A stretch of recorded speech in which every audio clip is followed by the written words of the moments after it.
काला ताबूत, रहस्यमयी जंगल का राज, घने बादलों से घिरा आसमान, हवा में अजीब सी सिहरन और दूर कहीं बिजली चमकती है। काली घाट जंगल, एक ऐसा जंगल जहां सूरज की रोशनी भी जाने से डरती थी। गांव के लोग कहते थे कि जंगल के बीचों बीच एक काला ताबूत रखा है और जो भी उसके पास जाता है वो कभी लौट कर नहीं आता। गांव के किनारे एक छोटी सी झोपड़ी में 14 साल की अनाया अपने छोटे भाई कियान के साथ रहती थी। अनाया बहादुर थी, पर उसके भाई कियान को अजीब कहानियां सुनना बहुत पसंद था। एक रात गांव के बुजुर्ग दादा हरिलाल बच्चों को ताबूत की कहानी सुना रहे थे। वो ताबूत कोई साधारण ताबूत नहीं, उसमें सदियों पहले कैद एक दुष्ट आत्मा आदिराज की सांसें दबी हैं। कियान डरते डरते कहता है, अगर कोई उस ताबूत को खोले तो क्या होगा?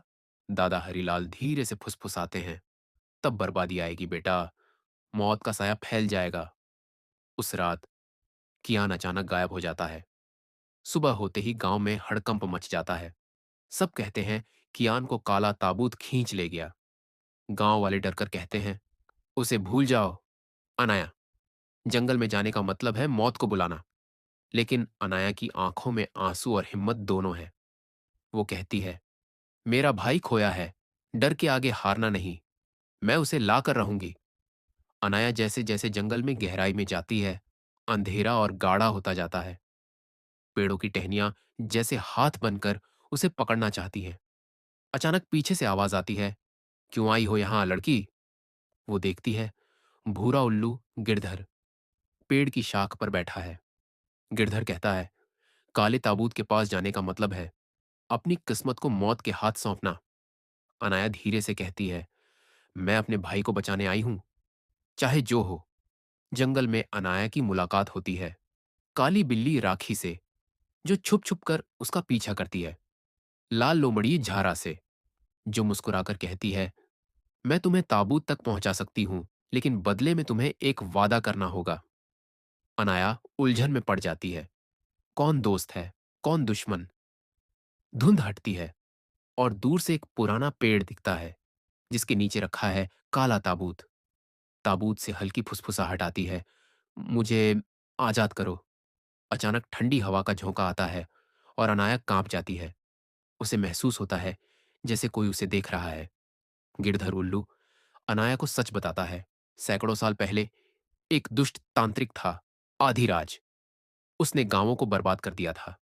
फिर 7 राशियों ने मिलकर उसकी आत्मा को इस ताबूत में कैद कर दिया।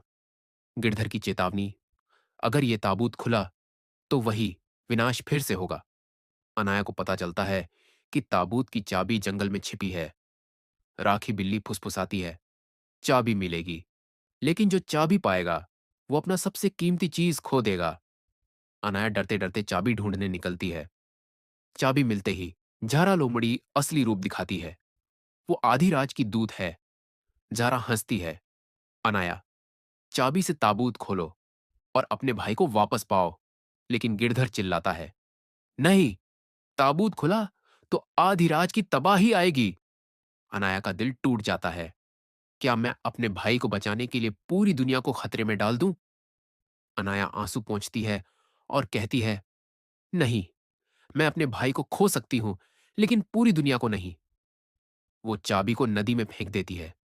ताबूत जोर से कांपता है, चीखें आती हैं, लेकिन खुल नहीं पाता। तभी ताबूत से एक चमक निकलती है। कियान बाहर गिरता है। आधिराज की आत्मा चीखती है, तुमने मुझे हमेशा के लिए कैद कर दिया। सुबह की धूप जंगल में फैलती है। गिरधर उल्लू मुस्कुराता है, सच्ची बहादुरी बलिदान में है, अपने फायदे के लिए नहीं, सबके लिए सोचने में। अनाया अपने भाई का हाथ पकड़कर गांव लौटती है।